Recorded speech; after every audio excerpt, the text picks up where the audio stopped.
लड़के के लिए पिता का वसीयतनामा, रुला देने वाली कहानी। अमन एक कॉलेज में छात्र था। उसने एक डीलर के शोरूम में एक सुंदर स्पोर्ट्स कार देखी थी और वो लंबे समय से अपने लिए एक ऐसी ही कार चाहता था। अमन जानता था कि उसके माता पिता इसे खरीदने के लिए सक्षम हैं, इसीलिए उसने उन्हें बताया कि उसे ये कार अपने ग्रेजुएशन कंप्लीट होने पर गिफ्ट के रूप में दें। देखते ही देखते वो दिन भी आ गया और पिता ने अमन को अपने निजी कार्यालय में बुलाया। उन्होंने उससे कहा कि मुझे तुम्हारे जैसे अच्छे बेटे पर बहुत गर्व है। उन्होंने उसे बताया कि वह उससे कितना प्यार करते हैं और उसे एक प्यारा रैपर से लिपटा हुआ उपहार दिया। अमन उस छोटे से गिफ्ट के डब्बे को देख निराशा महसूस करने लगा, लेकिन वह जानने के लिए उत्सुक था कि ऐसा क्या था उस बॉक्स में। इसलिए उसने बॉक्स तुरंत खोला और उसने एक लाल कपड़े से लिपटी भगवत गीता देखी। आप इतने अमीर हैं और आप मुझे केवल एक गीता दे रहे हैं?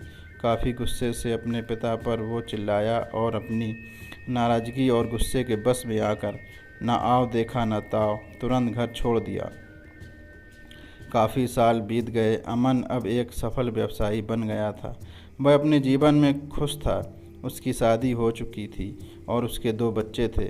उनका परिवार एक सुंदर घर में रहता था, लेकिन उसके पिता के साथ टूटे रिश्तों के कारण उसकी आत्मा अभी भी आहत थी। अमन को उस दिन के बाद अपने पिता को ना मिलने का पछतावा हमेशा रहने वाला था, क्योंकि एक दिन उसको एक पत्र मिला जिसमें उसके पिता के निधन की खबर थी और साथ ही ये बताया गया था कि उन्होंने अपने जीवन भर की पूंजी वसीयतनामा के अनुसार अब अमन के नाम कर गए हैं। अपने पिता की सारी संपत्ति विरासत में मिली। तब अमन अपने पिता के घर पहुंचा और कुछ महत्वपूर्ण कागज़ की तलाश करने लगा और गलती से उसे वहीं भगवत गीता का उपहार लिपटा हुआ मिला, जिसे देख उसे फिर उसी उदासी का एहसास हुआ।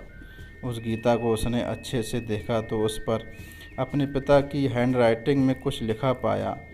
उस पर लिखा था, मैं खुद को बेचकर भी हर सपना पूरा करूँगा तेरा, बस तू सपने ज़रा बड़े देखना। ये बोल रहा बाप नहीं, ज़िंदगी का सबसे पहला दोस्त तेरा। ये कविता पढ़ी ही थी कि अचानक उस किताब से एक चाबी गिरी, जिसके ऊपर लगे टैग पर उसके ग्रेजुएट होने की तारीख के साथ आई लव यू लिखा हुआ था।